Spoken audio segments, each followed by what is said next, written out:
So I wanted to share an update regarding the carburetors and the fine tuning. As you probably heard from the video clips of me starting the bike with Ron, it wasn't running very well, and I played around with both the air screw and the throttle stop and the cable adjustment. It was really struggling to hold an idle. It was pretty erratic. I thought even maybe I had an air leak at some point. Anyway, long story short, my friend Jeff came over and we talked about the idle circuit on my carburetors. And in spite of cleaning out the carburetors as much as I possibly could using the ultrasonic cleaner and blasting them out with the compressed air, I think inevitably we determined that there was junk, some stuff, some debris in the pilot jet circuit. And the way you probably know, the Norton guys know this already, but there's the air screw that goes into here, and it looks like this. This controls the air and fuel mixture going into the carburetor. But the pilot jet is actually embedded in the middle of here. I guess it's probably about there. And you can't get to it because this side of the Norton, this is a regular Amal 930 series carburetor, a concentric carburetor. This is blanked off. There's a little plug in there. Amal or Berlin obviously identified this as a problem when they redesigned their carburetors for the Premier range, and here you'll see what they've done. They've got a modified pilot jet. This isn't just a blank or an air screw, it's actually the pilot jet itself is incorporated into that screw. You can see there, that's the jet that we were looking at. And so that goes in this side, and obviously then much easier to clean. And then on this side you'd have your regular air screw here to regulate the fuel and air mixture. And then again with the Premiers, you've got the anodized slides, which are much better than the old metal from the old carburetors. And then these stay up floats as well. This metal tab, you can actually bend it to set the right float level. So you can retrofit your old carburetors by doing something similar to what Amal's done. And what Jeff kindly did was we took my carburetors down to his place, and here on the other side, which is where you'd normally see the blank, you can't quite see it, probably not. He drilled the plug out here, drilled it out, and then tapped it. And then the tap thread for this side here is the same as the air screw on the other side. Well, he made it that way. And then he took an air screw and chopped it down. You see, so there's a standard air screw. And he cut it down and then smoothed off the head so that the thread would work.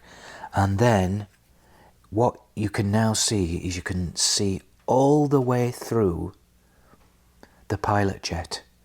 So before, even with the ultrasonic cleaner, I think I was just pushing and blasting the debris into the chamber, and you can't get it out. And so this is a solution to that. So now this will screw into here. Once I've cleaned these all out again now with the ultrasonic cleaner, and now this will fit into there.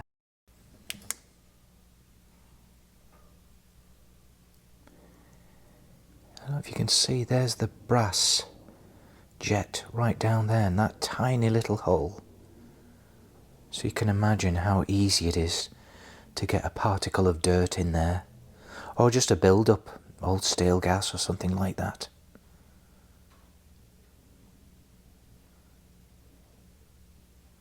Now we can actually see all the way through that. It's a tiny little hole, you probably can't even make it out from the camera, but that's all it takes to block that little pilot jet, is just the smallest particle of dirt. And I think that's exactly what was happening with my bike. Even further than that, I've got one of these tiny little needles. I think it's an acupuncture needle, I'm not sure. They were handing these out at the rally at Elmer. And so now you can push this needle very carefully. Obviously you don't want to open that jet up, in through here.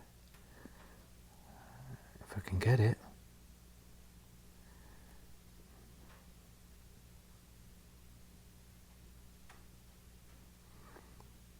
Otherwise you're just stabbing away from one side and you just don't know it's going in. Okay.